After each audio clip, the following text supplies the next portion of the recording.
બે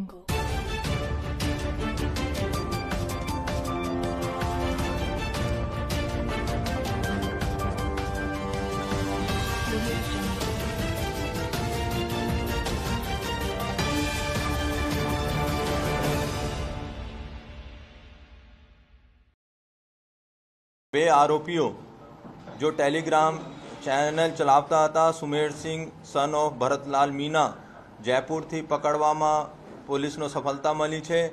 બીજા છે આકાશ પપ્પુલાલ મીના જો કોટાથી પકડવામાં સફળતા મળી છે। ખરેખર બહુ મોટો કૌભાંડ છે। છેલ્લા 1 વર્ષથી આ લોકો એના ઉપર એક્ટિવ હતા। 1000થી વધારે લોકોનો આ લોકો છેતરી લીધું છે। 1.5 કરોડથી વધારેની અમાઉન્ટની ટ્રાન્ઝેક્શન્સ એના અલગ અલગ અકાઉન્ટમાંથી મેળવી છે અને અત્યારે બંનેનો અટક થઈને આગળની કાર્યવાહી કરવામાં આવશે। 1.5 કરોડથી વધારેની અમાઉન્ટની ટ્રાન્ઝેક્શન્સ એના અલગ અલગ અકાઉન્ટમાંથી મેળવી છે અને અત્યારે બંનેનો અટક થઈને આગળની કાર્યવાહી કરવામાં આવશે। એના સાથે સાથે ઓર કેટલા ટેલિગ્રામ ગ્રુપ પર આ લોકો એનટીએની ખોટી ઇમેજ ઊભી કરે છે, ખરેખર સરકારની ખોટી ઇમેજ ઊભી કરે છે અને એવી ઇમેજ અને લોકોનો છેતરાય છે એની પણ પૂછપરછ ચાલુ છે।